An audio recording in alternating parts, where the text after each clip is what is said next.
দেখেন ম্যাডাম, আমাকে আপনি চিনবেন না। আমার নাম হচ্ছে লিটু। ম্যাডাম, একটু আগে একটা ছেলে, মাস্ক পরা একটা ছেলে আপনার গালে থাপ্পড় মেরে চলে গেল না ম্যাডাম? ওই ছেলেটাকে আমি পাঠিয়েছিলাম যাতে করে আপনার গালে থাপ্পড় মেরে দৌড় দেয়।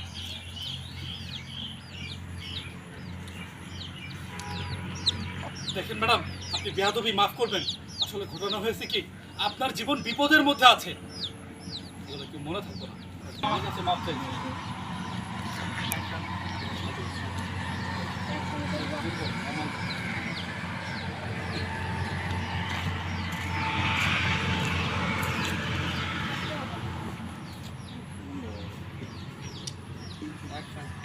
ম্যাডাম, আপনি আমাকে ক্ষমা করে দিন। আরে আপনি আপনি কি আমাকে মাফ চাচ্ছেন? কাটে এই কর্ডলেসটা দিন। আমার কাছে না। আমার কাছে তো কর্ডলেস ছিল না।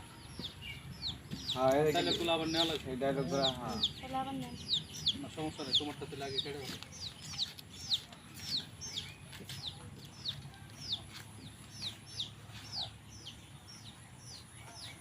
অন আছে না? যাই, আপনাকে মাফ করে দেন ম্যাডাম। আরে আপনি আপনি কি আপনি মাফ চাচ্ছেন কেন? ম্যাডাম, আমার নাম হচ্ছে লিটু।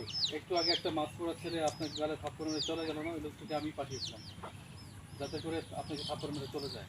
মানে কেন, কিসের জন্য? না, তোমার ডায়লগ খালি ডায়লগগুলো হচ্ছে, হোয়াট, আপনার কিনা এত বড় সাহস, আপনি একটা ছেলেকে দিয়ে আমার গালে থাপ্পড় মারিয়েছেন, আবার আপনি আমার সামনে এসে বলছেন যে আপনি আমাকে মাফ করে দেন, তাই না? এত সহজে আপনি একজন ম্যাজিস্ট্রেট ম্যাডামের গালে থাপ্পড় মারিয়ে পার পেয়ে যাবেন ভাবছেন? সবাই বলবো